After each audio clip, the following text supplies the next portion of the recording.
আপনার কাছে আসতে চাই যে বিগত কয়েকদিন ধরে আমরা দেখলাম রাজনৈতিক দলগুলো যারা অবিভক্ত ছিল তাদের মধ্যে বিভক্তিটা দৃশ্যমান, বিভাজনটা রয়েছে, এমনকি নিজ দলের মধ্যেও মনোনয়ন নিয়ে বিভাজন স্পষ্ট লক্ষ্য করা গেছে। এই যে বিষয়গুলো, নিজেদের মধ্যে ঐক্যের ঘাটতি, বিভাজন, এক দলের বিপক্ষে আরেক দলের রাজপথে থাকার হুঁশিয়ারি, এগুলো কি আসলে এই আওয়ামী লীগের কার্যক্রমকে আরো সহজ করে দিল কিনা বা দিচ্ছে কিনা? কিছুটা তো অ্যাডভান্টেজ তারা নেবেই, কারণ আওয়ামী লীগ যদি দেখে যে তার প্রতিপক্ষ যারা আছে তারা সিমেন্টেড না, তারা আগের মতো ঐক্যবদ্ধ নেই, যেটা তাদের সঙ্গে যেটা করেছিল, যেটা 5 আগস্টের আগে যেভাবে তাদের বিরুদ্ধে লেগেছিল একসঙ্গে সব রাজনৈতিক দলগুলো, সেটা ঐক্যমত্য কমিশন করে দিয়ে সেটার আরও অনৈক্য সৃষ্টি করে চলে গেল। তো সেই অবস্থায় তো তারা সুযোগ নিতেই পারে, অস্বাভাবিক কিছু না। সেক্ষেত্রে রাজনৈতিক দলগুলোর সদিচ্ছা কিংবা ভূমিকা কি হওয়া উচিত ছিল? রাজনৈতিক দলগুলোর সদিচ্ছা একটাই, রাজনৈতিক দল এবং সরকার সবাই ফেব্রুয়ারিতে নির্বাচন দিয়েছে, নির্বাচনটা কিভাবে দ্রুত, সুষ্ঠু এবং স্বচ্ছতার সঙ্গে হয় সেটা নিশ্চিত করা। আমি এখানে বলতে পারি ইনক্লুসিভ ইলেকশন করা, যেটা ইনক্লুসিভ তারা এটা তো বাদ দিয়ে দিয়েছে, তাদের এটাতে আর নাই। যদি ইনক্লুসিভ করতো তাহলে সেটাতে বরং আরও জোরালোভাবে একটা ঐক্যবদ্ধভাবে এই রাজনীতি এইটা সফল হওয়ার একটা পেতাম আমরা, যে এটা সফল হবে। আজকেও আমি দেখলাম যে ব্রিটিশ এমপি একটা বিবৃতি দিয়েছে, আপনি দেখছেন কিনা জানি না, ব্ল্যাকম্যান, সে বলছে বাংলাদেশের রাজনৈতিক দলগুলো বাংলাদেশ সরকারকে বলেছে একসাথে এই যে এই অধিকার, রাজনৈতিক দলগুলোর অধিকার যাতে দেয়, স্পেশালি আওয়ামী লীগকে যেভাবে নির্যাতন বা আদার্স অ্যাক্টিভিটিস করা হচ্ছে সেটা যাতে না করা হয়, নির্বাচনে আনার জন্য। তো বাংলাদেশের রাজনৈতিক দলগুলো আমরা যেটা মনে করি যে অতীতে যে সমস্ত নির্বাচন হয়েছে একদলীয় নির্বাচন, সেই একদলীয় নির্বাচনের আবার যাতে একদলীয় বলতে একমতের লোকগুলো, সে আবার যাতে একটা কলঙ্কময় ইলেকশন না হয় সেটার জন্য আমরা চাওয়া। কিন্তু রাজনৈতিক দলগুলো যদি ডিসিশন নেয় যে না আওয়ামী লীগকে আমরা রাখবোই না, আমরা একা একা ইলেকশন করব, করেন, সেটাও সেই করেন, সিদ্ধান্ত তো নিয়ে নিয়েছেন, সেটাও ঠিক মতো করেন, সেটাও তো পারছেন না, সেটা আপনারা করেন এবং একটা নির্বাচিত রাজনৈতিক শক্তিকে আপনারা ক্ষমতা দেন। সেটা হলে কি হবে? সেটা হলে মানুষ একটা স্বস্তির নিঃশ্বাস ফেলবে। মানুষ আপনার গণভোট করবেন কি না করবে সেটা নিয়ে মাথা ঘামাচ্ছে না। মানুষ ঘামাচ্ছে পেঁয়াজ আলুর দাম বেড়ে গেল কেন, মানুষ ঘামাচ্ছে আমার চাকরি চলে যাচ্ছে কেন, গার্মেন্টস কারখানা বন্ধ কেন, মানুষ এগুলো নিয়ে চিন্তা করছে। মানুষ বিনিয়োগ দেখছে না, মানুষের দুশ্চিন্তা অন্য জায়গায়, মানুষ খেতে পারছে না।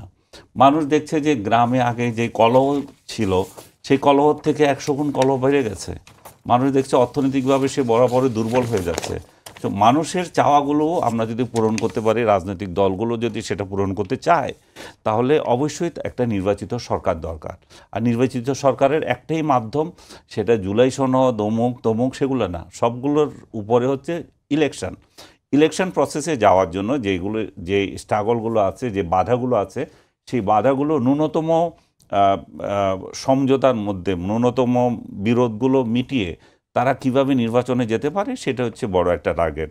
এখন বলা হচ্ছে একটা দল রাজনীতিতে নির্বাচন বানচাল করার জন্য চেষ্টা করছে, এটা স্বাভাবিকভাবে সবাই ধরে নিচ্ছে, যা জামায়াতকে মিন করছে বা এনসিপি এখানে নির্বাচন করতে চাচ্ছে না, সেটা বিএনপির অভিযোগ।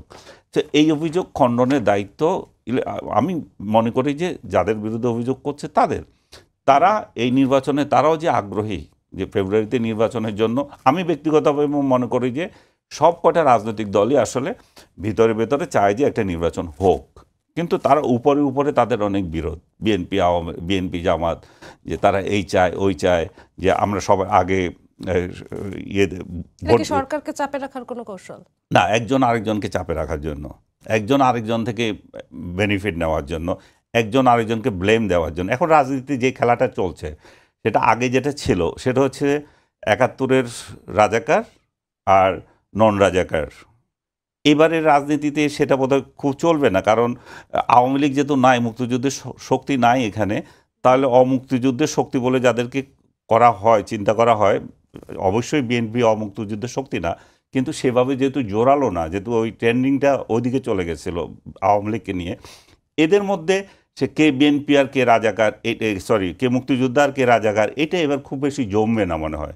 তারপরও বিএনপি চেষ্টা করছে যে জামাতের ওই চরিত্রটা আনার জন্য। আপনি খেয়াল করে আলোচনায়, হ্যাঁ, এটা বারবার আলোচনা আসছে যে এরা রাজাকার, এরা স্বাধীনতা যুদ্ধে কি করেছে না করেছে এগুলো আনতেছে। জামাত চেষ্টা করছে যে বিএনপিকে এইভাবে ঘায়েল করা যে তারা হচ্ছে সংস্কার বিরোধী, এরা সংস্কার চায় না, এরা ক্ষমতায় গেলে কিছুই রাখবে না, এই জুলাই বিপ্লব বলে কিছু থাকবে না, এই জাতীয় তাদের মধ্যে এটা গেম হচ্ছে। অরিজিনালি তারা দুজনেই চাইবে যে ক্ষমতায় যাওয়ার জন্য, এবং জামাত নিঃসন্দেহে জানে যে তারা এবার ক্ষমতায় যাবে না।